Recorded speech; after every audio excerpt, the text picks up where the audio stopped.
Russian President Vladimir Putin will not go to the G20 summit, which will be held on November 15-16 in Bali.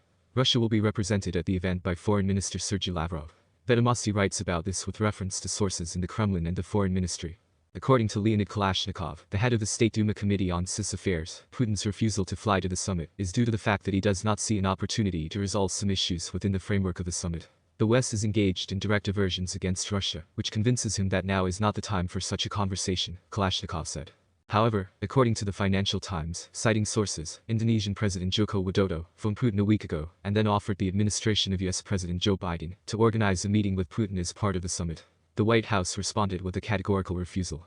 After that, Putin changed his mind about attending the G20. Also, the president of Ukraine, Vladimir Zelensky, refused to participate.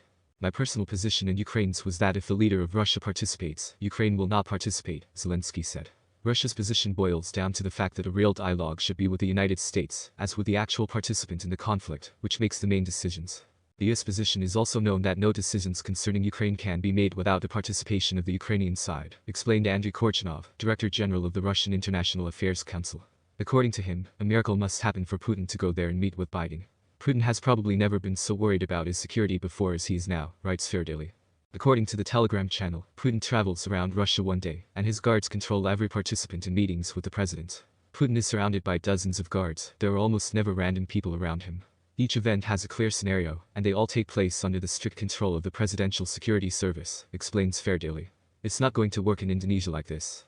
Moreover, it will not be possible to control journalists' questions, as Putin's press secretary Dmitry Peskov does. Also, at such events, personal security services are prohibited from carrying firearms. However, the FSO insists that Putin's guards should be armed, writes Fairdaily with reference to his source.